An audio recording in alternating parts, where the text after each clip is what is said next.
Mimi niliuliza baba, sasa tunaenda kufanya vita za wengine. Sisi tulikuwa nataka hao wote waende nyumbani. Wewe unatutuma kuenda kuingilia kwa vita za wengine?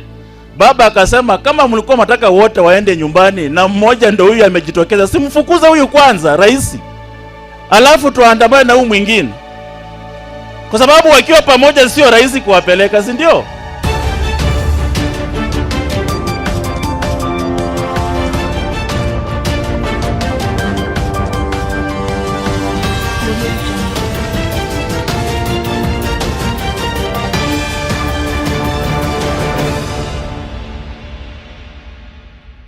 Yes, it is now very clear that after Rigathi Gachagua was removed as Deputy President of Kenya, Raila Amolo Odinga is setting grounds of betrayal against William Ruto. I've always argued saying that as long as Raila Amolo Odinga is alive, he will be standing for presidency. Even if he wins the AU chairperson position or not, he will resign to stand for president. I keep on pointing to a factor that when Raila Amolo Odinga was the AU infrastructure chairperson, he resigned in the lead-up for 2022 general election and he stood as president. And that is going to be a replica in 2026. This came to be known through his foot soldiers, AMISI, the MP for Saboti.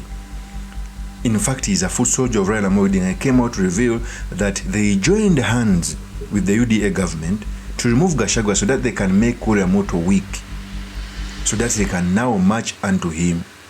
So the purpose of this video, I've come to put a litmus test on whether Raila Amolo Odinga joined hands to fight Gachagua, on whether William Ruto is becoming weak or stronger, but also point out on how Raila Amolo Odinga is setting grounds for betrayal in 2026. So in this episode, I've come to talk about that. But before I do this, I want to know that if you are new to this channel, please subscribe. If geopolitics and economics is what you want, this will be definitely the right channel for you to subscribe to. So yesterday, AMISI, the MP for Saboti, came out to reveal that Azimio joined hands with Kenya Kwanza so that they can remove Gachagua, because it was going to be a difficult task to defeat them in 2026. And for a very long time, the Azimio brothers have been denying that they are not engaging in the UDA battle. But it was very clear, any sane person could see that Ruto became comfortable to fight Gachagua after getting Raila Amolo Odinga on board. That's what even Uhuru Kenyatta did. He became comfortable after the handshake and they started fighting Ruto. Although Uhuru Kenyatta was not lethal like William Ruto. Okay? And it shows you the hypocrisy. I've always argued that when Ruto brought Raila Amolo Odinga in government, there was no need to chase Gachagua. If William Ruto had not brought Raila Amolo Odinga in government, maybe he was ready to chase Gachagua.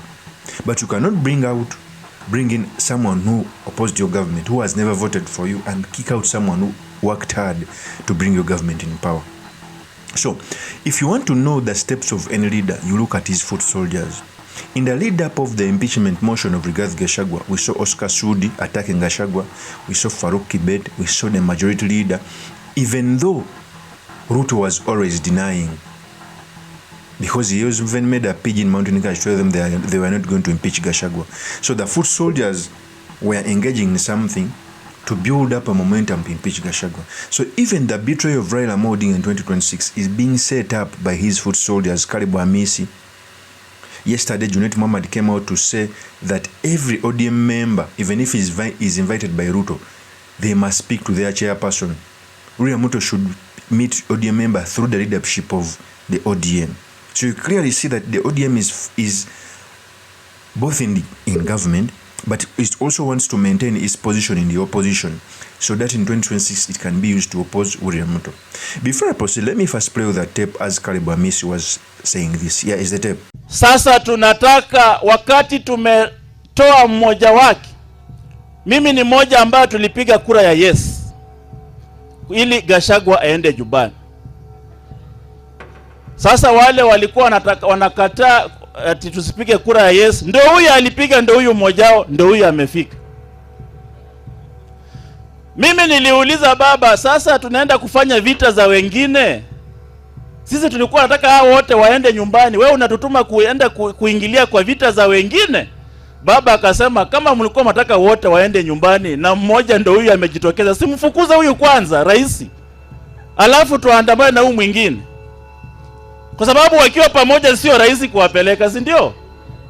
Sasa tumetafuta mmoja tumepeleka, huyu mwingine achunge bwana, amebaki bila nguo, kila kitu, achunge sana.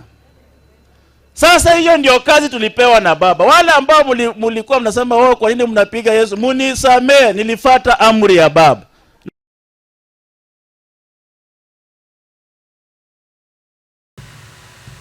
That is Karibu AMISI.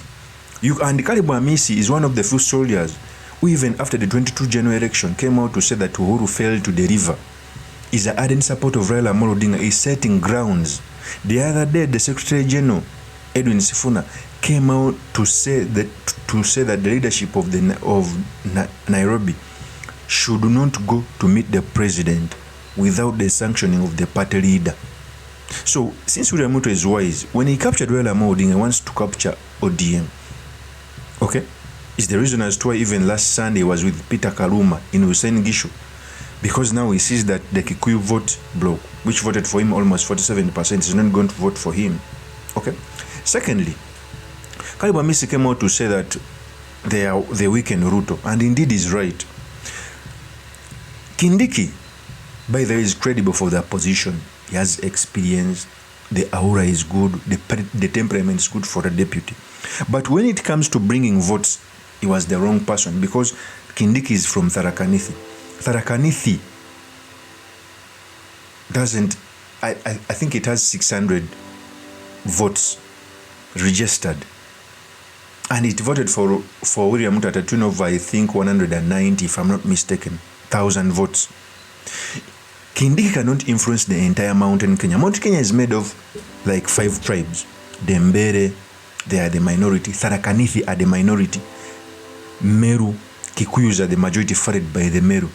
In fact, I wish Kindiki was a Meru. Maybe Ruto would have gotten something like 2 million votes or 1.5. Okay? But picking a minority from within Mountain Kenya, in 2026, if he maintains Kindiki, it will be a self-shoot in the leg. And indeed, Karibu AMISI is right. Ruto has managed to stabilize the government, but in 2026, maybe we'll have to change. Kindiki cannot marshal up the votes of Mountain Kenya. And remember, very many people speak as if Kenya is not tribal, but Kenya is tribal. People vote for candidates for a government where they see their faces in. To give a CS position to a Kikuyu is less, because they have been with the president. The least you can give a Kikuyu is a deputy president or to be a president. So it was a miscalculation for Ruto to pick Kindiki. And in terms of administration, Kindiki is good, but in terms of bringing the votes on the table, it's the reason as to why even in 2022 he picked GACHAGUA Kikuyu. Okay, so Raila Amolo Odinga is setting grounds of betrayal in 2026. Is setting grounds of standing for president in 2026, because I know as day follows night, for as long as Raila Amolo Odinga is still alive in this country, he will be running for the presidency, because the running for the presidency has built him to what he is right now. Abandoning that strategy will make him a weak Raila Amolo Odinga. Of course, that's my opinion. Do make comments by commenting about this. Thank you very much for listening in. If this is your first time on this YouTube channel, I implore you to subscribe, like, and comment so that I can be motivated to do more of such videos. I'll see you on another one. Peace.